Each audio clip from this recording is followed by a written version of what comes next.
Uma das áreas mais investigadas sobre a relação entre espiritualidade e saúde é em relação à depressão. E há, hoje em dia, literalmente centenas de estudos investigando este tema. Uma revisão sistemática com meta-análise, publicada alguns anos atrás, incluiu mais de 140 estudos e quase 100 mil pessoas. Essa revisão sistemática mostrou que, de um modo geral, a religiosidade está envolvida com menores níveis de depressão. E isso variando em diversas raças, faixas etárias, tanto em homem quanto em mulher.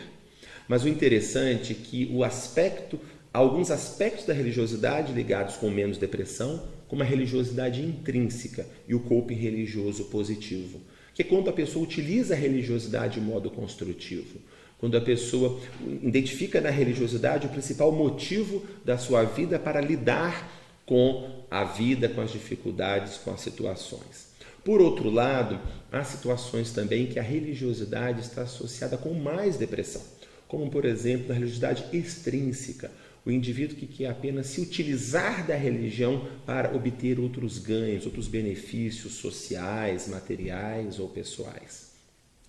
O interessante também é que o tamanho do efeito protetor da religiosidade foi maior quanto mais sob situações de estresse estava o indivíduo, como, por exemplo, indivíduos com doenças graves, enfrentando situações graves de estresse ou de incapacitação física. Recentemente foram publicados dados de um importante estudo longitudinal nos Estados Unidos, em que seguiu por mais de 10 anos crianças com 10 anos de idade. Pegaram crianças com 10 anos de idade e foram seguindo essas crianças por mais de 10 anos, sendo investigados quando elas estavam com 20 e poucos anos de idade. E procuraram investigar de que forma a religiosidade da criança aos 10 anos de idade iria influenciar a vulnerabilidade destas crianças a terem depressão até os 20 e poucos anos de idade.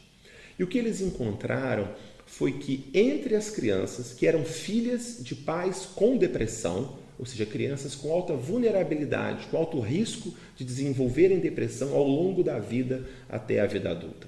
Estas crianças de 10 anos de idade, filhas de pais deprimidos, quando essas crianças diziam aos 10 anos que a religião era algo muito importante na vida delas, essas crianças tinham 10 vezes menos chance de desenvolver depressão até os 20 e poucos anos de idade. Ou dito de outra forma, as crianças filhas de pais deprimidos que achavam que a religiosidade não era algo importante para elas aos 10 anos de idade, tinham 10 vezes mais chance de desenvolver depressão até os 20 e poucos anos de idade, em comparação com as crianças que diziam que a religiosidade era muito importante para elas. Neste mesmo estudo, foi também investigado nos adultos, já quando eles já estavam adultos, a espessura cortical. O córtex cerebral é aquela camada externa do cérebro, onde está o corpo dos neurônios, uma coisa extremamente importante. E sabemos também que a espessura cortical, quanto mais espesso o córtex, menor o risco, a vulnerabilidade para a depressão.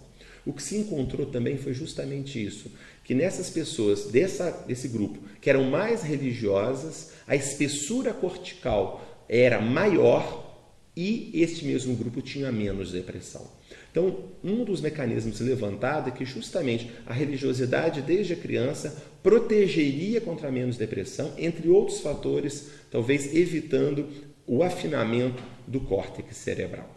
Ainda em relação à religiosidade e depressão, um estudo clássico investigou 87 pacientes deprimidos internados em enfermarias de clínica geral nos Estados Unidos, pacientes com mais de 60 anos. O que foi identificado que os indivíduos com altos níveis de religiosidade intrínseca, eles tinham taxas de remissão da depressão, de melhora da depressão, bem maiores e bem mais rápidas do que aqueles indivíduos que tinham baixos níveis de religiosidade intrínseca. Por exemplo, após 30 semanas de acompanhamento, aproximadamente 35% dos pacientes com baixa religiosidade intrínseca já tinham se curado do quadro depressivo, enquanto aqueles com alta religiosidade intrínseca, 60% já tinham se recuperado do quadro depressivo. E nós encontramos também em estudos brasileiros dados semelhantes. Nós investigamos é uma amostra de mais de 1.000 idosos em região carente de São Paulo. E nós encontramos que entre os idosos que tinham uma frequência ao serviço religioso, a taxa de depressão e ansiedade era a metade do que aqueles idosos que não frequentavam serviços religiosos. E nós encontramos também que esses idosos de região carente em São Paulo, que eram mais religiosos, tinham um nível de suporte social bem maior do que aqueles idosos que não tinham algum tipo de envolvimento religioso. Desta forma, a religiosidade tem um impacto importante sobre a depressão, de um modo geral positivo, diminuindo as taxas de depressão e acelerando a recuperação, quando também, de alguma forma, religiosidade negativa, o coping religioso negativo, a religiosidade extrínseca pode aumentar também as taxas de depressão.